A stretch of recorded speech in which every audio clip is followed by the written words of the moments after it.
सो ये हमारा टॉपिक है जिसको हम कहते हैं कार्डियोवैस्कुलर डिजीज़। सबसे पहले कि कार्डियोवैस्कुलर डिजीज़ क्या हैं। So cardio and vascular, cardio mean heart, anything related with heart, and vascular anything related with blood vessels. So all together अगर हम इसको मिक्स करें तो वो सारी डिजीज़, वो सारे प्रॉब्लम्स जो दिल, हार्ट और ब्लड वेसल्स यानी खून की नालियों से मुताल्लिक होते हैं, उनको हम कार्डियोवैस्कुलर डिजीज़ के ग्रुप में शामिल करते हैं। इससे पहले वाले क्लिप के अंदर हमने क्रोनरी हार्ट डिजीज़ को डिस्कस किया था। सो उसको मैं रिपीट कर देता हूँ उर्दू के सेक्शन में इसको मिलाने के लिए कि क्रोनरी आर्टरीज़ वो आर्टरीज़ हैं, खून की वो नालियाँ हैं जो हमारे दिल को खून सप्लाई करती हैं। और जब वो हमारे दिल को खून सप्लाई करती हैं, इसका मतलब है कि वो हमारे दिल को ऑक्सीजन भी मुहैया करती हैं और ग्लूकोज भी मुहैया करती हैं, जिससे हमारे दिल के जो मसल्स हैं वो अपना जो पंपिंग का काम है वो नॉर्मल तरीके से कर सकते हैं। तो इन केस अगर किसी भी वजह से क्रोनरी आर्टरीज़ के अंदर ब्लॉकेज हो जाए, फैटी डिपॉजिट हो जाए, कोलेस्ट्रॉल ज़्यादा होने की वजह से या इन्फेक्शन की वजह से या किसी भी और वजह से, तो उसके रिज़ल्ट में तो जो क्रोनरी आर्टरीज़ का पैसेज है, खून के बहाव का जो रास्ता है वो तंग हो जाता है। तो उसका नतीजा ये निकलेगा कि कम खून जो है वो हार्ट मसल्स की तरफ जो है वो जाएगा। जब हार्ट मसल्स को कम खून मिलेगा तो उसके रिज़ल्ट में उनको पंपिंग का जो उनका एक मेन फंक्शन है उसमें प्रॉब्लम पेश आएगा और एज ए रिज़ल्ट जो दिल का दर्द है, एंजाइना जिसको हम कहते हैं, या अगर बहुत ज़्यादा कम मिकदार में ऑक्सीजन मिले तो उसके रिज़ल्ट में हार्ट अटैक हो सकता है। और प्रीवियस क्लिप के अंदर हमने ये डिस्कस किया था कि इससे बचाव के दो रास्ते हो सकते हैं। एक तो ये है कि वो जो ब्लॉकेज है उसको ओपन करने के लिए डॉक्टर्स और सर्जन्स जो हैं उनमें स्टेंट्स डाल देते हैं, जो कि बहुत छोटी ट्यूब्स होती हैं जो खून की नालियों को खुला रखती हैं, क्रोनरी आर्टरीज़ को खुला रखती हैं, जिसकी वजह से हार्ट के मसल्स को खून जो है वो नॉर्मल मिकदार में मिलता रहता है।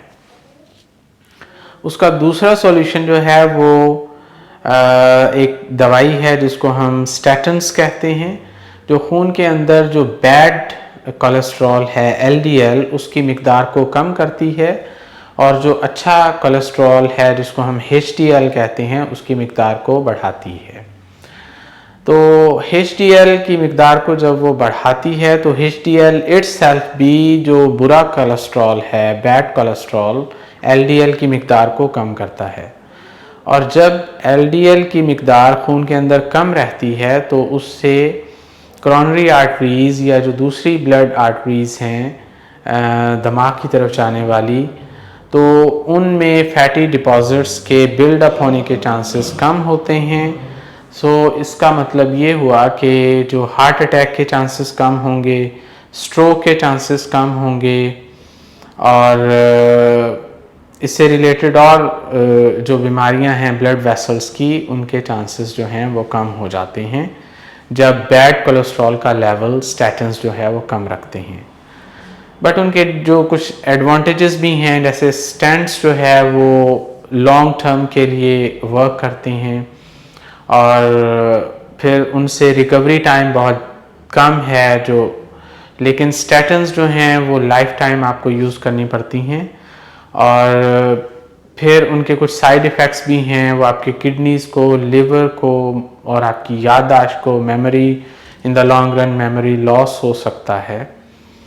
तो ये टॉपिक था जो कि क्रोनरी हार्ट डिजीज़ CHD से मुतालिक था। तो अब हम अपना सेकंड पार्ट शुरू करते हैं। तो कार्डियो आफ्टर CHD एक और प्रॉब्लम है जिसको हम हार्ट फेलियर कहते हैं। हार्ट का मुकम्मल तौर पे काम करना छोड़ देना और इस तरह छोड़ देना कि वो अपना काम दोबारा करने के काबिल नहीं होता, यानी कि वो ऑर्गन बेकार हो गया है और वो कभी भी अपना पंपिंग ऑर्गन के तौर पे अपना काम नहीं करेगा। तो उसके रिज़ल्ट में obviously there is only one solution, सिर्फ एक ही रास्ता है कि हार्ट ट्रांसप्लांट किया जाता है, उसको रिप्लेस किया जाता है। तो रिप्लेस करने के लिए एक वे तो है कि आपको एक मैचिंग डोनर मिल जाए हार्ट का। जब तक डोनर ना मिले तब तक के लिए आर्टिफिशियल हार्ट ट्रांसप्लांट जो है वो एक सॉल्यूशन है। आर्टिफिशियल हार्ट जो है वो एक मैकेनिकल डिवाइस है जो मेटल्स और प्लास्टिक्स का बना हुआ होता है। ये तब तक के लिए आपके लिए वैल्यूएबल टाइम ख़रीद सकता है पेशेंट को ज़िंदा रखने के लिए, जब तक कि उसका एक सूटेबल मैचिंग डोनर जो है वो हेल्दी हार्ट नहीं मिल जाता। बट इसके कुछ एडवांटेजेस हैं। एक तो ये कि आपको ये फ़ौरन अवेलेबल होता है और पेशेंट को ज़िंदा रखने के लिए प्लांट किया जाता है ट्रांसप्लांट। सेकंड, इसका फ़ायदा ये होता है कि ये इसके लेस चांसेस ऑफ रिजेक्शन होते हैं, कि बॉडी जो है इसको बाहर की कोई चीज़ समझ के रिजेक्ट नहीं करता। बट इसके कुछ डिसएडवांटेजेस भी हैं कि over time, over the years ये वेयर आउट कर सकता है, ये ख़राब हो सकता है क्योंकि मैकेनिकल डिवाइस है। फिर इसका मोटर जो है जो इसको एनर्जी प्रोवाइड करता है पंपिंग के लिए वो फेल हो सकती है।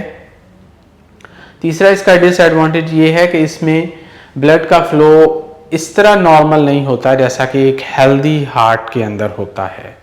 सो एज ए रिज़ल्ट जब ब्लड फ्लो स्मूथ नहीं होगा तो ज़्यादा चांसेस होंगे ब्लड क्लॉटिंग के और इन्फेक्शन के।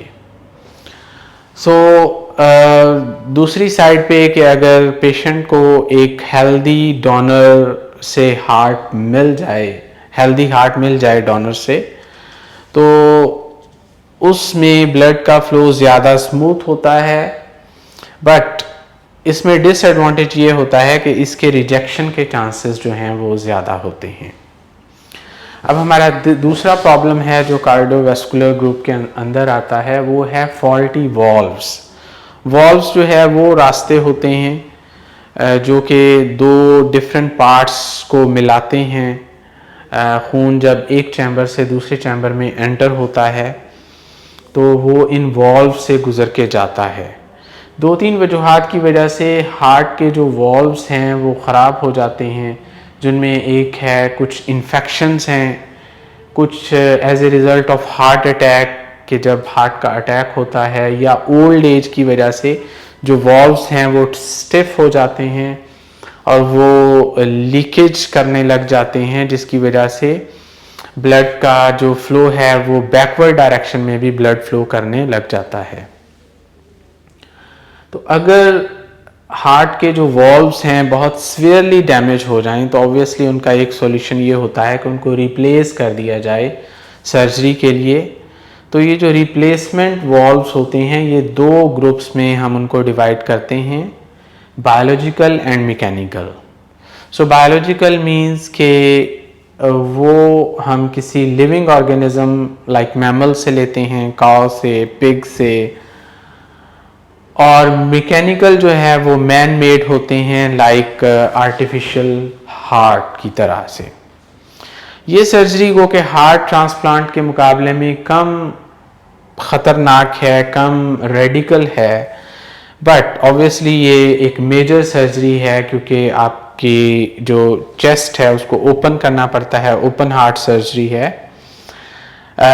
तो इसमें ब्लड क्लॉटिंग का और इन्फेक्शन का और ब्लड लॉस का रिस्क जो है वो उतना ही होता है।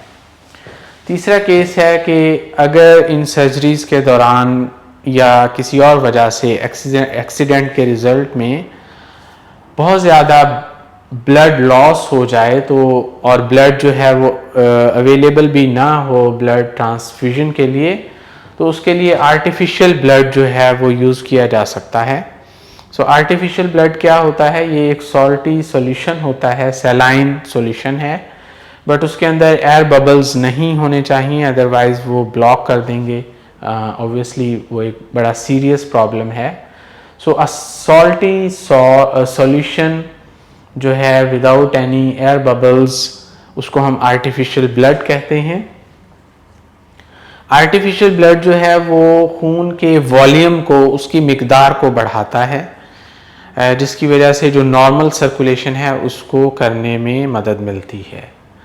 तो अगर इवन 2/3 रेड ब्लड सेल्स भी लॉस्ट हो जाएं तो भी अगर हम उसका वॉल्यूम जो है उसको आर्टिफिशियल ब्लड के ज़रिए बढ़ा लें तो बॉडी जो है वो उसको नॉर्मल तरीके से उसकी सर्कुलेशन जारी रहती है।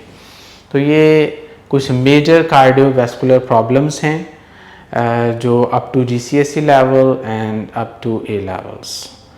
सो थैंक यू वेरी मच। आपसे मुलाकात होगी अगले क्लिप के अंदर।